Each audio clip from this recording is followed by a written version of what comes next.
अरे बबुनी के शहर के लागल बहावा औरी पढ़ावा। बबुनी के शहर के लागल बहावा औरी पढ़ावा। डीजे संदीप राजनीति। अरे अब का मुँह लटकवले बाड़ा, झूठे बात बढ़वले बाड़ा। हाथ गोड़ धोआ चलो डीजे उठावा। कहली की गौए में नौआ लिखवावा औरी पढ़ावा। अरे बबुनी के शहर के लागल बहावा औरी पढ़ावा। अरे समधिन जी समझी के तोहू समझावा औरी पढ़ावा।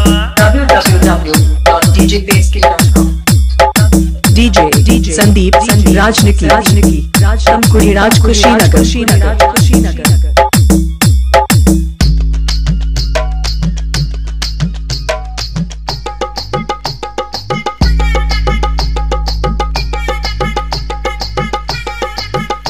अरे एक दिन लौटे में रात हो गईल, एक दिन लौटे में रात हो गईल। तो सोचे लगल बड़ी भारी बात हो गईल। पूछला पर टप से जवाब मिल गईल, पूछला पर टप से जवाब मिल गईल। तो एतने में आपके करे जाहिल गईल। हाय हाय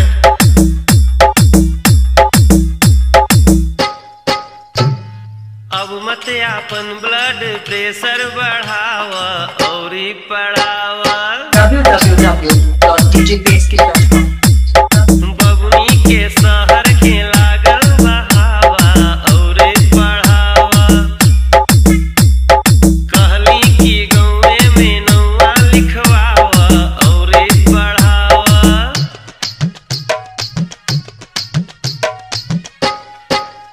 हरे तय बर घर अस्वीकार हो गईल, तय बर घर अस्वीकार हो गईल। अरे कहली कि हमरा कोई से प्यार हो गया। अरे चली गईली बेटी दामाद खोज के, चली गईली बिटिया दामाद खोज के। साले भर में आए गईल घर छोड़ के।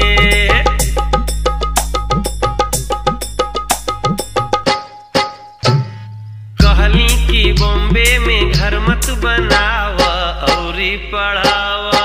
डीजे संदीप राजनीति। अरे बबुनी के शहर के लागल बहावा औरी पढ़ावा। कहली कि गौए में नौआ लिखावा औरी पढ़ावा।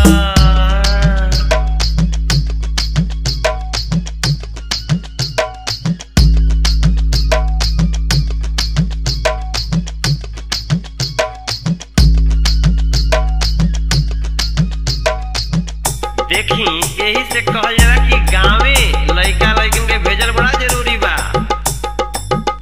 हरे कबो ना भुलाइयो के भेजलवो के गाँव, कबो ना भुलाइयो के भेजलवो के गाँव।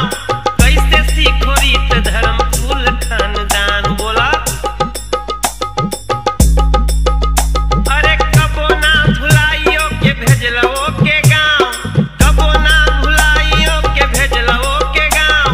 कैसे सीखे रीत धर्म कुल खानदान बोला।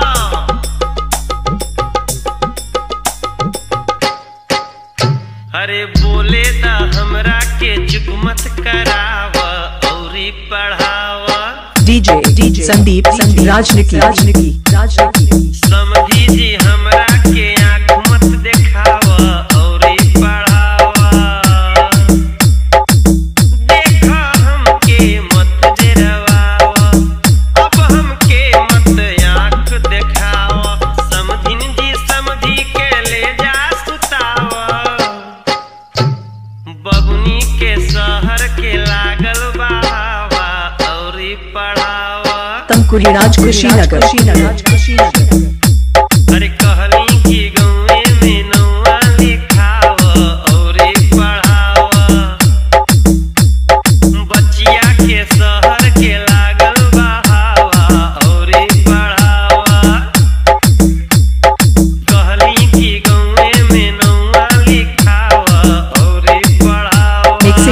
लिए संपर्क करें। अरे बबुनी के मोबाइल नंबर 95 010 51 335।